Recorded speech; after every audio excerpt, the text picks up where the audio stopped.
Assalamualaikum warahmatullahi wabarakatuh. Yang pertama adalah soal ujian komprehensif ilmu hadis, ulumul Quran.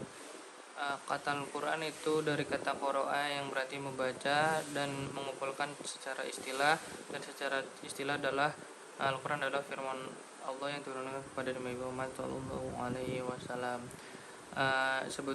Nama-nama lain dari Al-Quran adalah Al-Quran, terus ada Alkitab, terus ada Al-Furqan. Terus yang ketiga adalah hadis qudsi. Hadis qudsi ialah segala sesuatu yang disandarkan oleh Nabi Muhammad SAW kepada Allah, di mana redaksinya dibuat oleh Nabi Muhammad dan substansinya dari Allah Subhanahu wa taala. Terus perbedaan Al-Quran dan hadis qudsi itu yang pertama, jika membaca Al-Quran dinilai sebagai ibadah, satu huruf mengandung 10 kebaikan. Tidak demikian hadis qudsi juga pun sama. Terus yang selanjutnya adalah mekanisme turunnya wahyu, yaitu turunnya wahyu itu di malam Lailatul Qadar secara berangsur-angsur. Begitu mekanisme turunnya wahyu. Terus yang selanjutnya adalah hikmahnya turun Al-Quran secara berangsur-angsur adalah karena yang pertama, menguatkan hati Nabi Muhammad SAW di tengah tekanan kaum kafir Quraisy, dan juga memudahkan Nabi Muhammad SAW dalam menerima dan menghayati wahyunya. Terus juga memudahkan kaum muslimin dan memahami dan menghafalnya. Terus yang selanjutnya adalah definisi ayat am dan khas. Definisi ayat makkiyah dan madaniyah. Makkiyah itu adalah sebagaimana surat yang turun sebelum hijrahnya Rasulullah Shallallahu Alaihi Wasallam, meski turunnya di luar Mekah. Dan sementara ayat makkiyah, madaniyah adalah ayat yang turun setelah hijrah meskipun turunnya di Mekah. Begitu. Mungkin kalau makkiyah itu memiliki 85 surat, dan madaniyah itu memiliki 29 surat. Itu. Terus kalau misalnya perbedaan makkiyah dan madaniyah itu, kalau ayat makkiyah itu berisi tentang peringatan dan ancaman. Kalau makkiyah biasanya menggunakan ya ayyuhan nas, dan madaniyah itu menggunakan ya ayyuhalladzina amanu. Terus ayat makkiyah lebih fokus pada seruan beriman kepada Allah. Terus kalau madaniyah berisi tentang had dan warisan dan jihad. Bagaimana definisi ayat mukam dan mutasyabih? Mukam berasal dari kata ikam, itu yang berarti kekukuhan, kesempurnaan, kesesamaan dan pencegahan. Dan ataupun mutasyabih itu berasal dari kata tasyabuh, yang secara bahasa berarti kesempurnaan dan kesamaan yang biasanya membawa kepada kesamaan antara dua hal tersebut yang menjadi kabur. Terus yang selanjutnya, bagaimana definisi ayat am dan khas? Definisi ayat dan khams ini adalah yang menunjukkan makna hukum sehingga menerima berbagai pemaknaan. Contohnya kulun nafsin dha'iqatul, bismillahirrahmanirrahim, kulun nafsin dha'iqatul maut, setiap manusia akan mencicipi kematian. Itu adalah ayat yang bermakna permaknaan. Dan kalau ayat khas adalah ayat maknanya yang bersifat khusus, itu adalah ayat khas. Terus yang selanjutnya adalah definisi matsu dan nasih dan matsu. Kata ini berasal dari kata nas yang bermakna hilang atau izazalah. Secara etimologi, nas itu bermakna yang menghilangkan, dan kalau mansu secara etimologi adalah dihilangkan. Itu. Terus yang selanjutnya adalah bagaimana definisi ayat mutlak dan muqayyad. Mutlak itu adalah lafaz yang menunjukkan pada makna atau pengertian tertentu tanpa dibatasi oleh lafaz lainnya, itu mutlak. Kalau muqayyad adalah antonim dari mutlak, bahwa ayat ini menunjukkan pada sesuatu hakikat dengan batasan tertentu. Terus yang selanjutnya adalah perbedaan antara mantuk dan mafhum. mantuk itu secara etimologi adalah sesuatu kita yang diucapkan, tersurat atau teks. Dan secara istilah mantuk itu adalah sesuatu yang ditunjukkan oleh lafaz menurut ucapannya. Itu kalau mantuk. Kalau mafhum itu secara etimologi berarti sesuatu yang dipahami secara istilah. Mafhum itu adalah sesuatu yang ditunjukkan oleh lafaz di luar teks yang diucapannya. Itu mafhum. Dan yang selanjutnya adalah definisi tafsir dan takwil. Kalau tafsir adalah ilmu untuk memahami Al-Quran yang diturunkan kepada Nabi Muhammad SAW dan menerangkan makna-maknanya yang dikandungan di dalam tersebut. Terus kalau takwil adalah suatu makna yang sama dengan tafsir, namun bagi sebagian lain keduanya berbeda.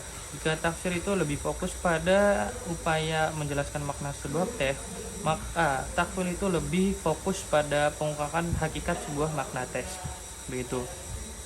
Terus selanjutnya adalah pembagian tafsir berdasarkan sumber-sumber dan berikut contohnya. Mungkin tafsir itu ada dua, tafsir bil matsur sama tafsir bil rai, yaitu tafsir yang menggunakan Al-Quran dengan Al-Sunnah, dan yaitu tafsir yang menggunakan rasio sebagai sumber penafsirannya. Terus yang selanjutnya adalah makna izazul Quran. Izaz itu memiliki arti melawan atau melemahkan. Izazul Quran bertujuan untuk menampakkan kejujuran Nabi Muhammad SAW di tengah pertentangan kaum kafir Quraisy. Itu izazul Quran. Terus yang selanjutnya adalah izazul Quran mempunyai 10 aspek, yaitu yang pertama aspek bahasanya mengungguli seluruh cabang bahasa Arab, jadi aspeknya indah.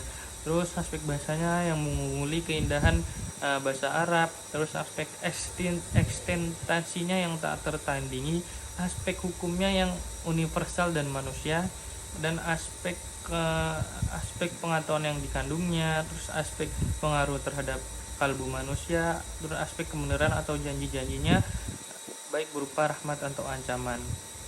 Oke, itu ulumul Quran. Dan sekarang adalah ilmu hadis.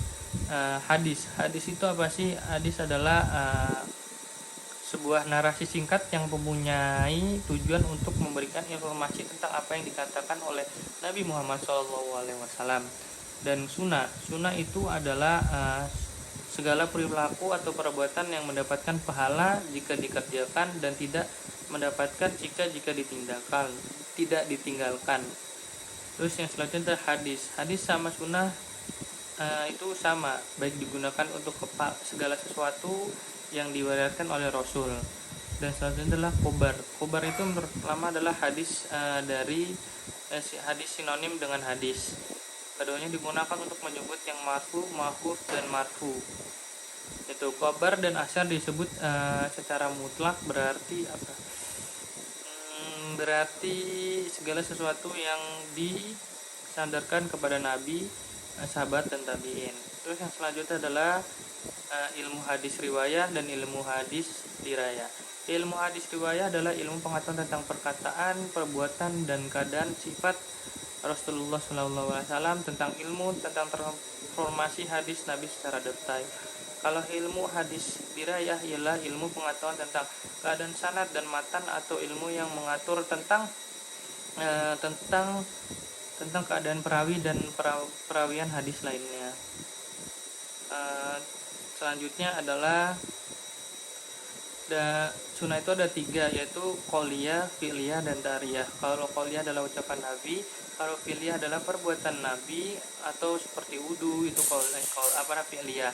Kalau yang terakhir adalah takriyah, adalah segala sesuatu yang munculnya dari sahabat yang diakui keberadaannya oleh Rasul, baik berupa ucapan maupun perbuatan.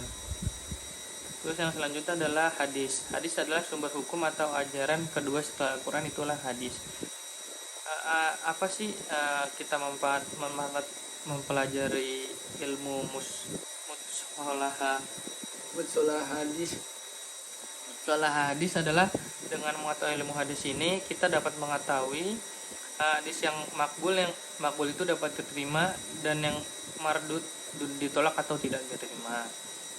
Terus yang selanjutnya adalah kondisi hadis, periode, masa, dan prakodifikasi. Masa prakodifikasi hadis berarti masa sebelum hadis dibekukan dan dimulai dari sejak munculnya hadis pertama yang diriwayatkan dari Rasulullah Shallallahu Alaihi Wasallam tentang dengan waktu yang cukup singkat gitu.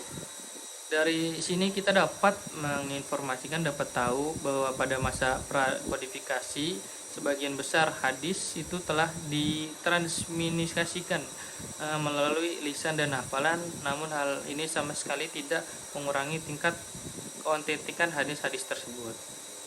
Itu.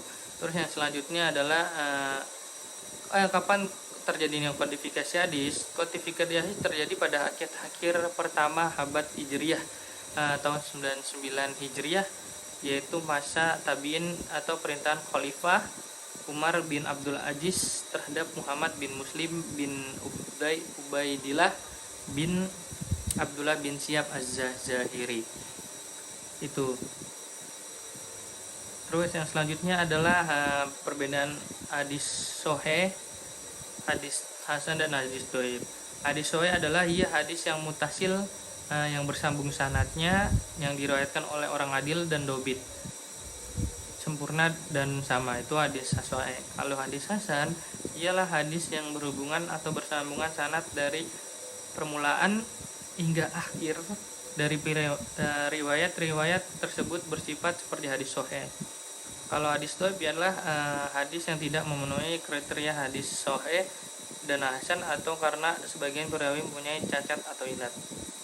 Yang selanjutnya adalah hukum beramal.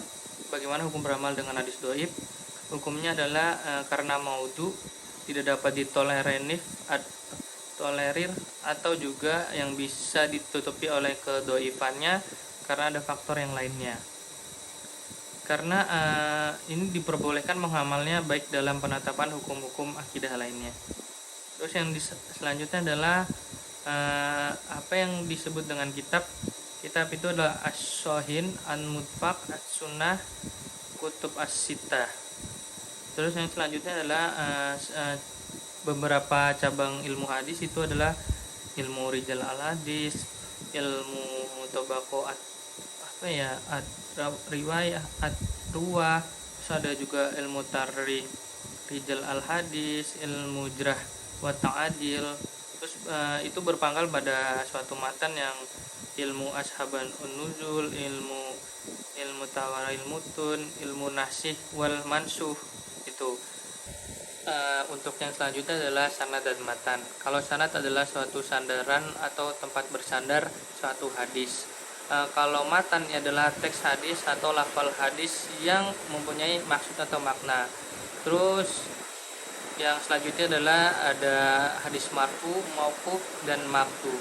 Marfu itu adalah hadis yang khusus yang dimana itu disandarkan kepada Nabi Shallallahu Alaihi Wasallam berupa perkataan, perbuatan, atau takrir beliau.